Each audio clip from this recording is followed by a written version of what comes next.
Hey there, welcome to day 111 of our Be a Better You annual challenge. Today we're talking about the CEO, commitment, effort, and open-mindedness in our relationships. We're focusing on relationships this month.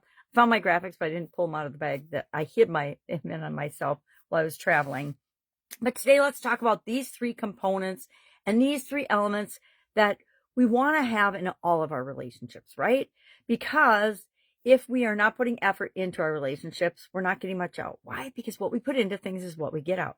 If we're not being open-minded and flexible in our, at least in our listening and our understanding, meaning be more empathetic than judgmental in our relationships, and not being open-minded and letting the other person be who they are, our relationships may be doomed to fail.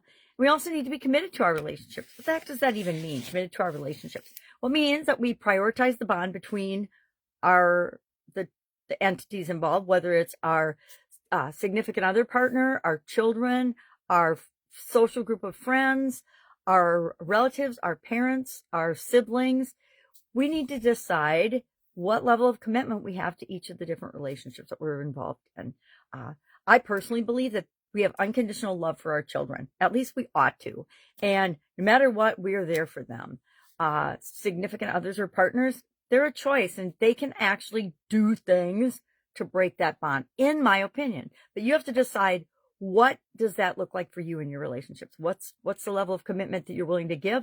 What is the level of commitment that you expect to receive in return? We'll do an exercise for these things, but let's talk about it a little bit and think about, I guess let's talk about our exercise today. Our exercise with respect to commitment is pick one of your relationships and ask yourself, how dedicated am I to this relationship? How committed am I to this relationship? Maybe just give yourself a grade on a scale of 1 to 10. 10, all in, absolutely positively 100% committed to this relationship. If you're a 4, if you're a 5 or below, well then, depending on what the relationship is, if it's a friendship, that's probably fine. If it's your significant partner, probably not the best place to be right now, but at least we know where we are and we know that we can always improve, right? We believe in continuous improvement, or we wouldn't be doing an annual challenge where we do something every day to be a better version of ourselves. So commitment.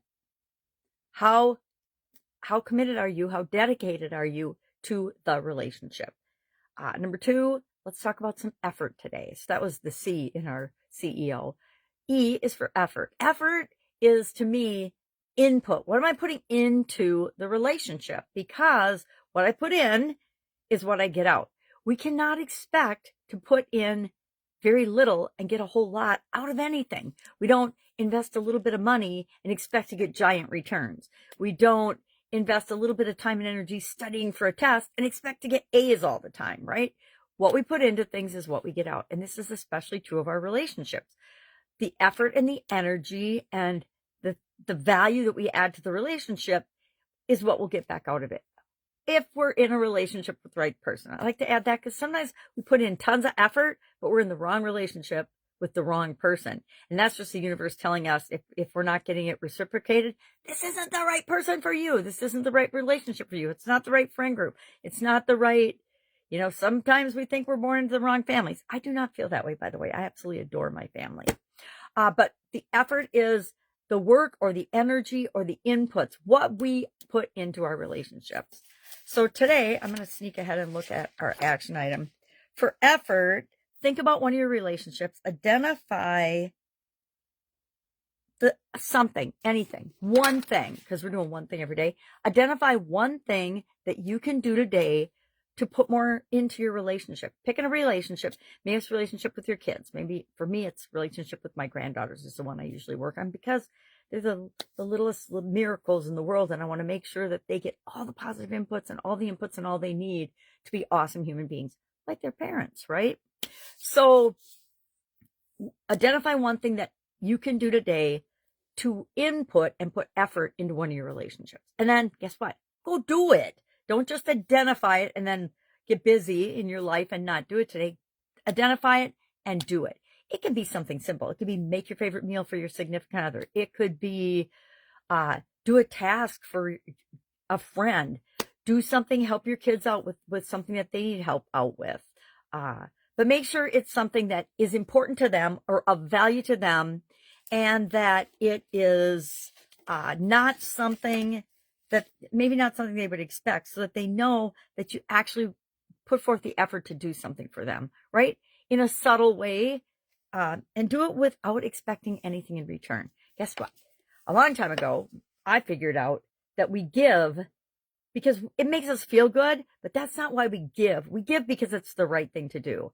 And if we're always striving to do the right thing in our relationships, no, I said if we're always striving, because I guarantee we're not always going to do anything, including the right thing.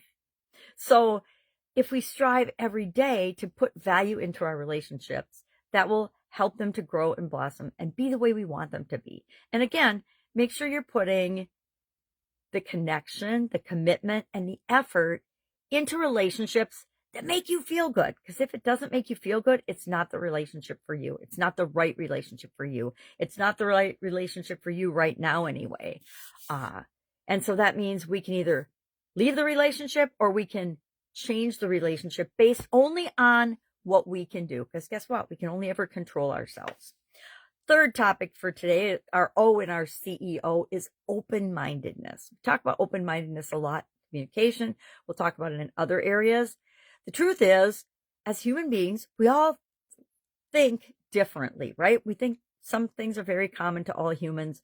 Some things people will think of or come up with, and you're like, that's just mind-blowing. I can't even imagine how somebody could think that, much less believe that. But they do. So especially in our relationships that are important to us, we need to be open-minded. We need to ask questions, and that's our other possible action item today. You can pick any one of the three, or for extra credit for yourself, do all three. But for open-mindedness, get in a conversation with someone and just actively listen. Let them talk and be empathetic and strive for empathy instead of agreement. But open up. And if you find yourself trying to shut them down or change their mind or disagreeing, take a deep breath and pause, and then ask questions to try to understand their perspective, their point of view. Because all of us have different experiences, different life experiences, different likes, dislikes, opinions about everything.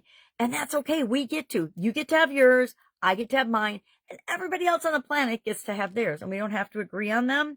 But it helps if we're in a relationship with people to be open-minded of them. Again, we don't have to agree or accept. We just have to understand where they're coming from and why it's important to them. I have a lot of friends that I don't agree with, but I understand where they're coming from and why they have the thoughts and beliefs and feelings that they have, even if I don't agree with how it's showing up in the world. It's not for me to judge, right? Not for any of us to judge. Well, there's a whole lot of judging going on in the world. All right, so that's it today. CEO, commitment, effort, open-mindedness. Think about one of those or all of those today as you go about your day. Pick something that you can do. Pick one of your relationships and maybe do all three for one of your relationships.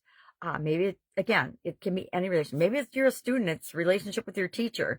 How committed am I to getting an A in this class? Well, if you want to get an A in a class, you got to know what your teacher wants. If you want to know what your teacher wants, you have to be committed to figuring it out.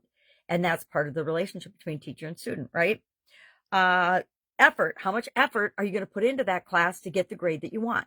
I don't know when I figured this out. It wasn't until like my second year of college or so, or maybe my third year even. I kind of am a late bloomer when it comes to figuring out and realizing things. But for some reason, it clicked in my head that it didn't matter what I thought about the material I was learning in class. It only mattered what grade I wanted to get in that class and what I had to do to get it. Now, back then in college, they gave you these syllabuses that really said, this is all the things you're supposed to learn. This is the things you need to do for a certain amount of points or credit and to get a grade that you wanted. So I would look at that. I would say, okay, how do I demonstrate that to this particular instructor and teacher? Because guess what?